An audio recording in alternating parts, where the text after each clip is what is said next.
नमस्कार। घटना चक्र बुक वीडियो के इस शैक्षणिक मंच पर आपका स्वागत है। हमारा उद्देश्य है ज्ञान को सरल, स्पष्ट और सुलभ रूप में आप तक पहुंचाना। आइए आरंभ करते हैं अध्ययन और सफलता की इस यात्रा को। नमस्कार। कभी सोचा है कि हमारा देश भारत अपने शानदार बाघों और गैंडों जैसी अनमोल वन्यजीव विरासत को कैसे बचाता है? चलिए आज हम भारत के इसी विशाल और अद्भुत संरक्षण नेटवर्क की दुनिया में उतरते हैं, वो नेटवर्क जो हमारी कुदरती धरोहर को महफूज रखे हुए है। तो चलिए शुरुआत एक आंकड़े से करते हैं। जरा इस नंबर पर गौर कीजिए, 40 से ज्यादा। जी हां, सिर्फ हमारे सोर्स मटेरियल में ही 40 से ज्यादा टाइगर रिजर्व्स का जिक्र है। ये आंकड़ा अपने आप में भारत के संरक्षण प्रयासों के पैमाने को दिखाता है। कितना विशाल है ये सब। तो आज का हमारा सफर इन 5 हिस्सों में बटा होगा। पहले हम भारत के वन्य जीव पच्चीकारी को समझेंगे, फिर बाघ के नक्शे कदम पर चलेंगे, इसके बाद दूसरे बड़े बड़े जानवरों और उनके रखवालों से मिलेंगे, फिर एक तेज रफ्तार राज्यवार सफारी पर निकलेंगे और आखिर में इस जीती जागती विरासत की अहमियत को जानेंगे। तो चलिए शुरू करते हैं ये सफर। तो हमारा पहला पड़ाव है भारत की वन्य जीव पच्चीकारी। देखिए, ये जो रिजर्व्स है ना, ये सिर्फ नक्शे पर बने कुछ निशान नहीं है, बिल्कुल नहीं। ये तो एक जीता जागता आपस में जुड़ा हुआ एक सिस्टम है जो हमारी बायोडायवर्सिटी के लिए, कह सकते हैं, सांसों की तरह जरूरी है। तो सवाल उठता है कि आखिर ये वाइल्ड लाइफ रिजर्व या अभयारण्य होता क्या है? देखिए, आसान भाषा में कहे तो ये प्रकृति का एक सेफ हाउस है। एक ऐसी खास जगह है जहां पेड़ पौधों, जानवरों और कुदरत की हर चीज को सहेज कर संभाल कर रखा जाता है, ताकि हम सब और हमारी आने वाली पीढ़ियां इसे देख सके, समझ सके और इससे कुछ सीख सके।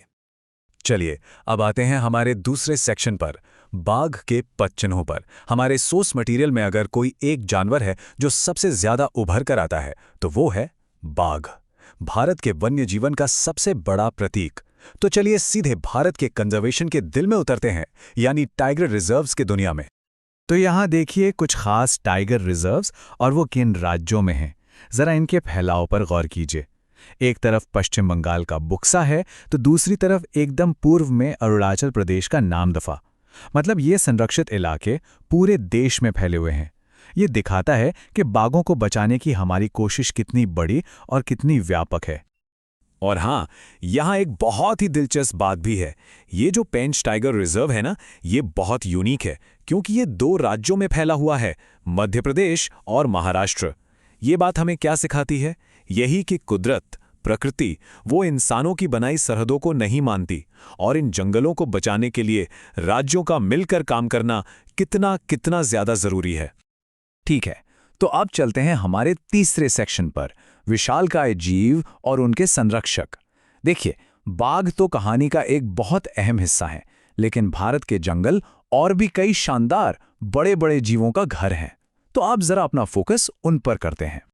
यहां एक सवाल मन में आता है, काजीरंगा। ये नाम सुनते ही किस जानवर की तस्वीर जहन में आती है?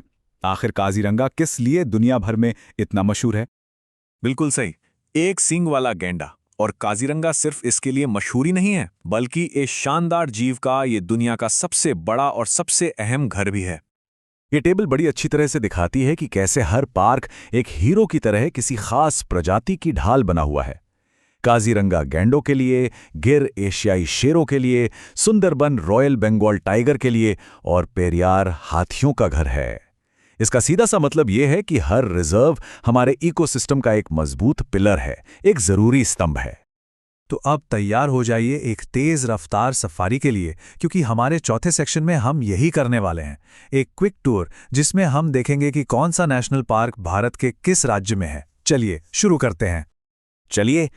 करते हैं उत्तर से, दाचीगाम जम्मू और कश्मीर में। फिर चलते हैं पश्चिम, केवलादेव घाना राजस्थान। अब देश के दिल में कान्हा मध्य प्रदेश, और फिर थोड़ा पूर्व की ओर बेतला झारखंड में। देखा कितनी वैरायटी है। और सफारी अभी रुकी नहीं है। चलिए अब चलते हैं पहाड़ों की ओर, पिन वैली हिमाचल प्रदेश, फिर पूर्वी तट पर सिमलीपाल ओडिशा, और अब नॉर्थ ईस्ट की तरफ इंतानकी नागालैंड में, और फिर दक्षिण में पापीकोंडा आंध्र प्रदेश। मतलब देश के हर कोने में कुदरत का खजाना छिपा है। और ये रहा हमारी इस तेज सफारी का आखिरी पड़ाव, घुगामल है महाराष्ट्र में। इंद्रावती छत्तीसगढ़ में, अंशी कर्नाटक में और गोइंदी तमिलनाडु में। वाह, क्या कमाल का सफर रहा!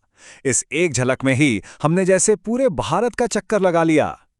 तो अब अपनी इस यात्रा के आखिरी और 5वें खंड में चलिए रफ्तार थोड़ी धीमी करते हैं। हमारा विषय है एक जीवंत विरासत। अब हम ये समझेंगे कि इन पार्कों की जड़ें हमारे इतिहास में कितनी गहरी हैं और इनकी अहमियत क्या है। ये टाइमलाइन हमें एक कहानी बताती है कि भारत में संरक्षण का ये जज्बा कोई नया नहीं है। देखिए, कहानी शुरू होती है 1936 में, जब जिम कॉर्बेट की स्थापना हुई।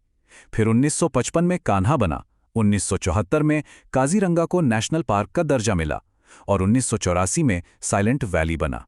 ये सिर्फ साल नहीं है, ये वो मील के पत्थर हैं जो बताते हैं कि प्रकृति को बचाने की हमारी सोच वक्त के साथ और मजबूत होती गई है।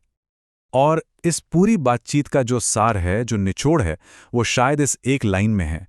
ये रिजर्व सिर्फ जानवरों के लिए नहीं है, ये राष्ट्र की पारिस्थितिक रीढ़ हैं। कितनी गहरी बात है! ये हमें याद दिलाता है कि इन जंगलों को बचाना सिर्फ जानवरों पर कोई एहसान नहीं है, ये तो खुद हमारे अपने भविष्य को बचाना है। तो आज की ये चर्चा हमें एक बहुत बड़े सवाल के साथ छोड़ जाती है। ये पूरा नेटवर्क हमारी एक जीती जागती विरासत है, एक धरोहर है।